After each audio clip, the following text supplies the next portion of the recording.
Hi, this is Dr. Lisa Olson, physician and founder of Smart Weight Loss Coaching. I'd like to briefly say thank you so much to our regular listeners who follow the show and tune in every week. My team and I are incredibly grateful that you take the time to listen in and also to share our show with those you care about. Truly, thank you. Also, if you're serious about wanting to lose weight, I'd love to see you increase your engagement with our podcast workbook. The workbook goes along with episodes number 1 through 50 and propels you to take action to create habits that will help you lose weight and transform your health. It's available through our website at smartweightlosscoaching.com.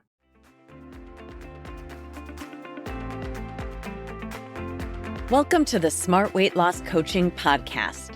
I'm Dr. Lisa Olson, a board-certified weight loss medicine specialist and certified life coach. In this podcast, I'll share fresh insights and effective techniques for incorporating mindset, habit change, and proven science into your life. Are you ready to achieve sustainable weight loss, wellness, and longevity? Then let's jump in and lose weight the smart way. Today, we're going to talk about weight loss phenotypes. There's not just one way that we gain weight, and not just one way that our excess weight impacts us. So it makes sense that we all come to weight loss from a different place. In my role as a weight loss physician specialist, I cannot put everyone on the same program because that simply won't work. We know that weight gain is due to a myriad of factors, including genetic and environmental influences. For a moment, let's talk about genetics. We know of over 150 different genetic variations that contribute to our weight.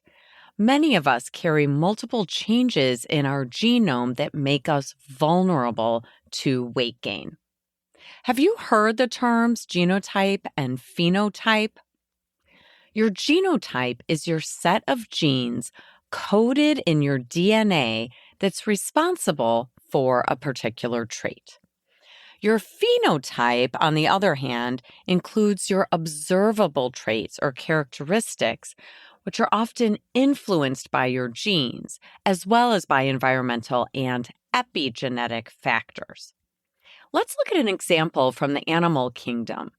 Did you know that flamingos are naturally white in color? I had no idea until I was searching for an example of genotype and phenotype for you. Flamingo genes code for white feathers. So why do they have a pink phenotype? It's due to the pigments in the organisms that they eat that cause their feathers to turn from white to pink. We'd say flamingos have a white feathered genotype, but a pink phenotype. How about another example, this one with smoking or tobacco use? Consider the fact that some people who smoke for years go on to develop lung cancer. Others develop bladder, throat, esophageal, or mouth cancer. Still others succumb to heart attack, strokes, or emphysema directly related to smoking.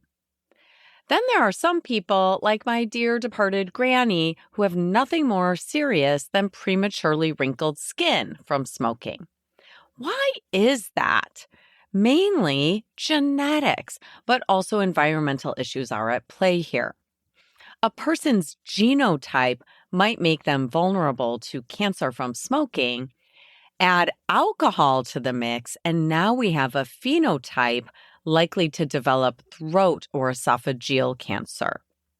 Okay, now let's turn this conversation back to weight.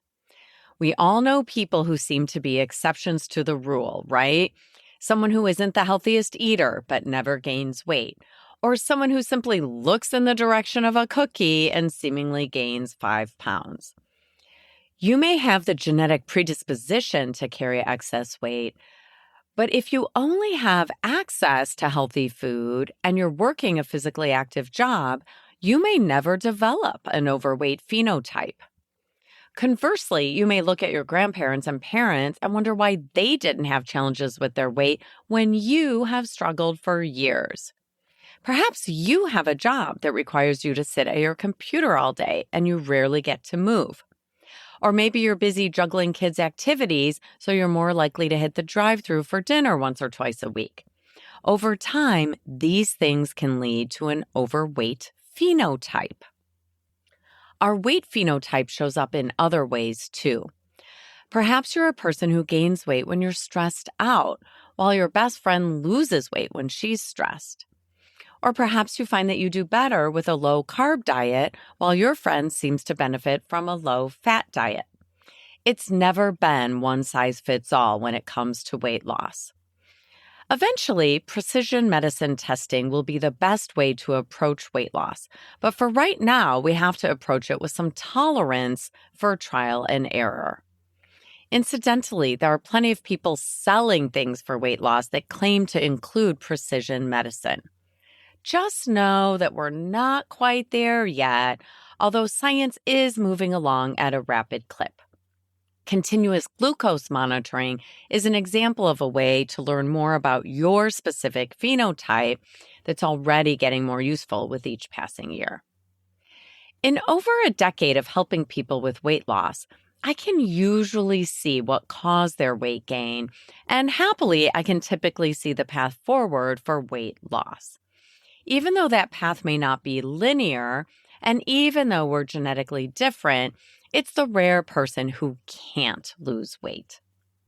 The most important characteristic is a willingness to be patient. It takes time to figure out the plan that best supports your phenotype. There's a famous study called the Pounds Lost study. Researchers compared 4 different diets for weight loss and followed over 800 study participants for 2 years. The diets varied. Some were high protein, others low protein, some high fat, others low fat, and there was also variation in the amount of carbohydrates. The Pounds Lost study concluded that there was no diet found to be superior to the others for weight loss. People were able to lose weight on all 4 of the diets. That is, until they did a deeper dive and discovered that people with different variants of the FGF21 gene responded quite differently to different diets. If you have one variant of the gene, you might do better with one specific diet compared to another. I expect that during my career, we'll reach a point where we run a panel of lab tests to determine which intervention is best for each person's weight loss program. While we don't yet have the genetic predictors all figured out, we can use principles to test out different approaches. Taking a family history, for example, may also be helpful here. One interesting thing about that Pounds Lost study: attendance was a predictor of success, whatever your genetic makeup and whatever your assigned diet was. If you simply show up and engage in that program or any program, it increases your chance of success. I see this in my program all the time. The more engaged people are, the more they build up their distress tolerance when they try something and it doesn't work, the more they're willing to pivot to something else and keep showing up relentlessly, the better they do with weight loss. Coming back to genetics, there are studies looking at twins and also parent-child pairs that tell us success with weight loss surgery is highly correlated with genetics. When we look at people having weight loss, or as I like to call it, metabolic surgery, we typically see a range of 10 to 11% in terms of variation in the weight loss amount.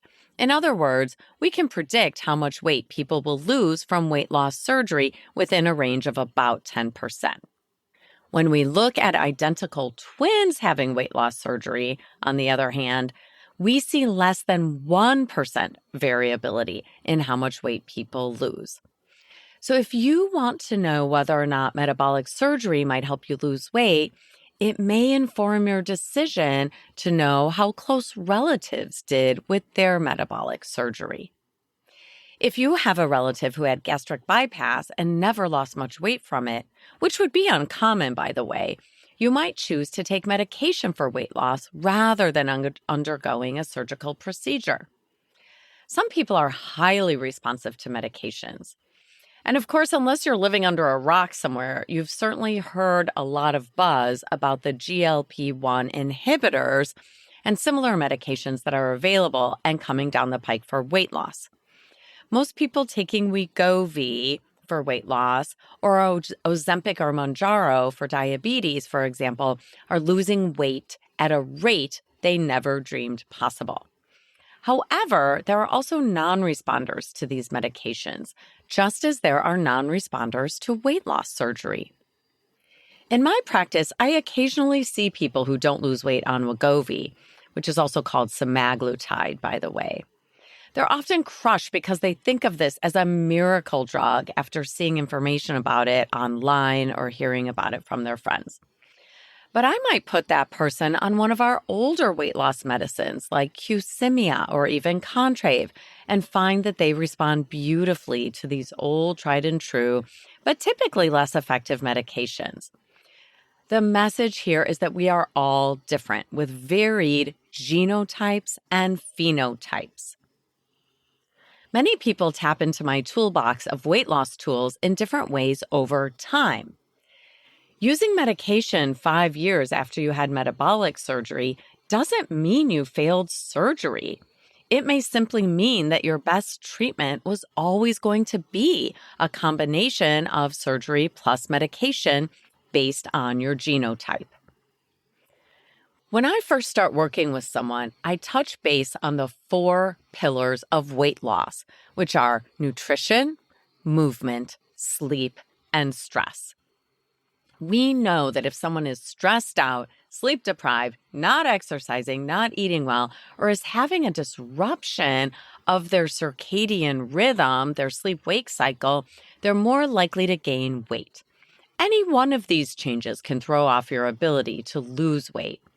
But here's the interesting thing. Only a subset of people have all 4 of these pillars as predictors of weight. If we work to improve your sleep, it may help with weight loss. But if you're sleeping better for a few months and you see no change in your weight, then we'd conclude this may not be an area of importance for you when it comes to weight loss. I have a client like that. She struggled with insomnia her entire life, and so we worked on sleep as part of her weight loss program. While she was glad to sleep better for other reasons, it didn't seem to make a difference with her weight. The good news is that when she made a job change that resulted in much less stress, then her weight loss took off. Her weight was highly sensitive to stress, while yours might be highly sensitive to sleep, duration, or quality. Maybe you're eating pretty well, you're active, your stress is okay, and you're getting enough sleep, but you still can't seem to lose weight. It could be that your sleep cycle is off. If you're staying up until 4 a.m. and sleeping until noon, maybe that's what you need to focus on to activate weight loss. Circadian rhythm has a tremendous impact on weight for some people, if that's your phenotype. That's why we see higher rates of obesity in people who do shift work, especially when their shifts are subject to change. If you're feeling frustrated because you've tried everything to lose weight, take heart. Everything you've done up to this point has prepared you for your future success. You learn something about yourself every time you try a new approach. It's not a wasted effort. When you've tried this or that and it didn't seem to work well for you, it's simply time to pivot. I generally encourage people to adhere to whatever approach they're taking for at least a month, ideally up to 3 months, before pivoting and trying something new. The best results happen when we stay out of frustration and remain patient during this time of trial and error. In fact, I like to think of it as trial and learn. It's neither an error nor a failure when we double down on an approach and learn more about our own phenotype for weight loss. Now let's turn our attention to your NBA for today, your next best action. I'm going to share 2 NBA ideas for your consideration, or you can certainly make up your own. The first idea is simply to practice patience with anything you try, whether it's a new way of eating, a new form of exercise, a new medication, or an attempt to learn to meditate as a way to manage your stress. Patience plus tracking what you're focusing on this month is a fantastic MBA and will elevate your success rate beyond just patience alone. Another MBA may simply be to do something different. If you're doing the same thing over and over, like restricting your calories in an effort to lose weight, maybe it's time to pivot. While I don't believe there's any specific diet that's superior for everyone, I often find a Mediterranean lifestyle is worth trying for a few months. Or you may find yourself drawn to the more strict Whole30 approach. If so, fine. Give it a shot for 30 days to get in the habit of eating minimally processed food, and let's see how that works for you. Whatever you do, remember, you may not have the power to change your genotype, but you do have the power to influence your environment and phenotype. You've got this. Thanks so much for listening. If you'd like more support during your smart weight loss journey, check out our group coaching program at smartweightlosscoaching.com. Until next time, stay well and stay smart.